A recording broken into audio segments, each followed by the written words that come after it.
oppdatering. Jeg får ikke kontakt. Hele anlegget går på reservekraft. Også inngjæringen. Oppdraget gjelder fortsatt. Clock in. You too. Won't take long to prep the crate for travel. They're pretty anxious to get this thing.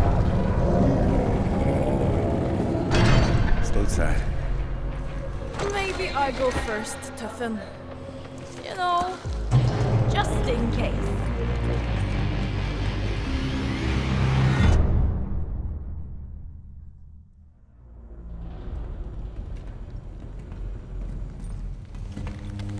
Stop!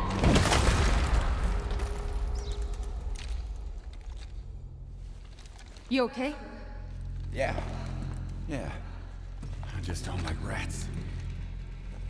How do you feel about bears?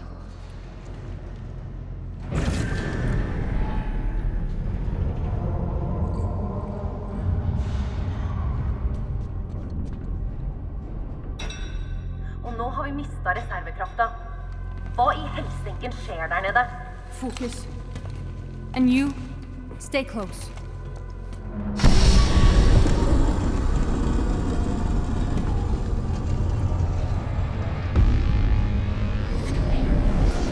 Wait. Where's the... Anna!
Måtte ilden din brenne andre steder.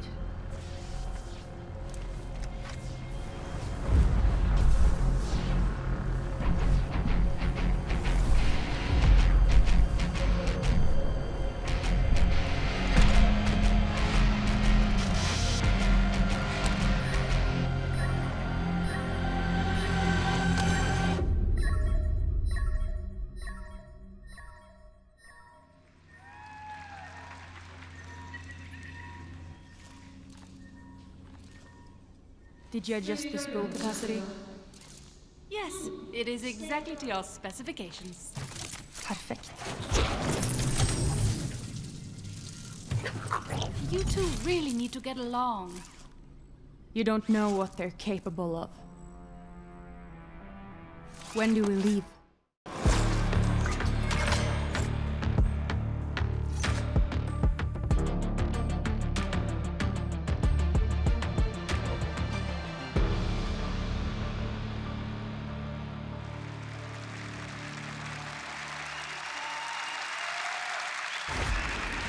Well, now that you've heard Deadlock's origin story, let's figure out what this agent does. I am extremely pleased, myself and Brenna, joined by John Gasicki, lead producer on the Valorant characters team, and Alexander Mistakidis, the game designer for the Valorant characters team as well.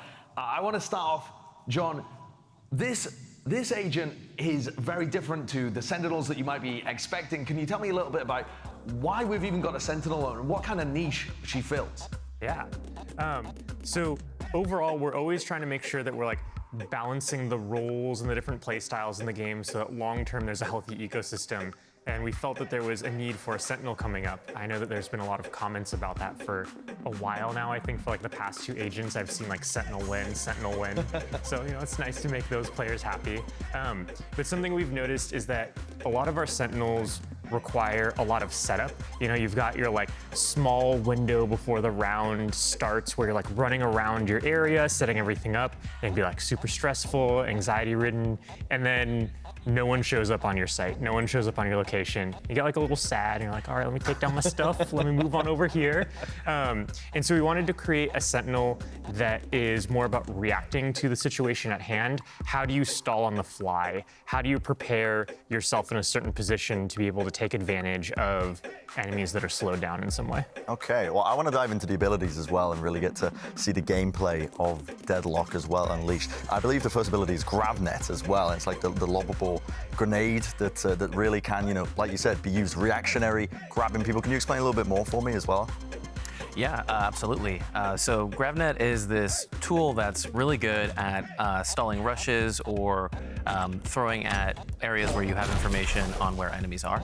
And it will force them to crouch, and they can kind of move slowly within the bounds of the net, and they won't be able to escape that for a certain duration. They have an option to pull off the net and make a loud sound cue to let you know that they're there. But otherwise, it's a little bit more low-key. You won't know if you've captured someone in your net or not, so you'll have to kind of check for yourself. Right, and so that's kind of designed to bind a opponent in place, they're crouched on the floor, and then you're trying to incentivize the players to swing and confirm that they got that player and get the kill. Yeah, I think that's one of the through lines for Deadlock is you're a Sentinel that has this opportunity to be a little bit more nimble and pivot on the information you have. And you have a fair bit of stall, but you also have to kind of lean into your abilities and fight for them to have their maximum efficacy. Because if you just kind of throw your stuff and leave it be, it'll be pretty easy for enemies to kind of take it down and move forward. Yeah. All right, talk to me about this sonic sensor then, because I think most people are going to be aware of the Sentinels having some flank watch capabilities, but this one does work very differently. You've talked about it being more reactive, so can you break this one down for us? Yeah, so I believe that sonic sensor will be a really unique trap in the game for now, because I think a lot of players are very comfortable with the idea of traps that are really good at flank watch and kind of reliably detecting if someone's in an area or approaching an area. And sonic sensor is a little different in that if you're sneaky, you can walk right on through. And so this kind of clear weakness shifts its kind of power profile into a different way where it's a lot better against when people are committing a lot to areas or in places where they want to make sound, like maybe when they want to tap the bomb, and a lot less strong when it comes to just kind of following on up the flank and keeping tabs on it. Yeah. Okay, it's interesting as well. Now, the abilities we described, that's not a signature ability yet, right? We haven't actually touched on that. So what is her signature ability that she's throwing into the mix? Yeah, so the signature ability is Barrier Mesh, which is a tossable projectile that will explode in X and create 4 different barriers, and those barriers will block characters from moving through, but it won't actually block gunfights or projectiles. And so it's kind of a way to stop people from taking ground, but doesn't stop the fight over the area. Yeah, that's really different compared to all of the other barriers and walls that we have in the game currently. So it's just going to stop people from walking through that spot, but you're still trying to incentivize those fights to happen. It does feel like this whole character is about still taking the duels on the side. Absolutely, yeah. I think other Sentinels will have better ways to disengage or to get some guaranteed value from utility if you have a good setup, where Deadlock will have a really good ability to kind of pivot and stall areas and have an opportunity to fight with them with their team. Okay, we haven't touched on the big one yet, though. That's the the ultimate ability, and it's named Annihilation for a good reason. I mean, this seems really fun to use, and yeah, I mean, just take it away. Explain this one. The concept as well behind it is crazy. Yeah, this one was a lot of fun and took a lot of revisions and playtests to get right, I'll say that. But yeah, the intention for this ability is that it has a little bit more mastery and interactivity to it to some other ultimates, but it still offers this opportunity to quite literally grab someone and displace them and pull them into another place, potentially netting you a kill, but offers a lot of trade-offs and kind of tactical elements of how are you going to rescue your teammate that's grabbed, and how are you going to play off Deadlock, kind of continuing to pressure with their team after they ult. And so, yeah, this ultimate should offer a really appealing fantasy for players who like the idea of landing that skill shot and grabbing an enemy and playing off of the ensuing result. And it should offer still a fair bit to the enemies in terms of how they will counter-strategize. It looks so fun. It looks incredibly fun. I cannot wait to get my hands onto it and have a look at everything that you can do with this agent. It just looks incredibly fun to play. We're going to be going to a quick break, but on the other side of this, we have our grand finals pre-show, so you don't want to be missing that either. I appreciate your time, Alexander and John, and stick around. We'll be back just after this.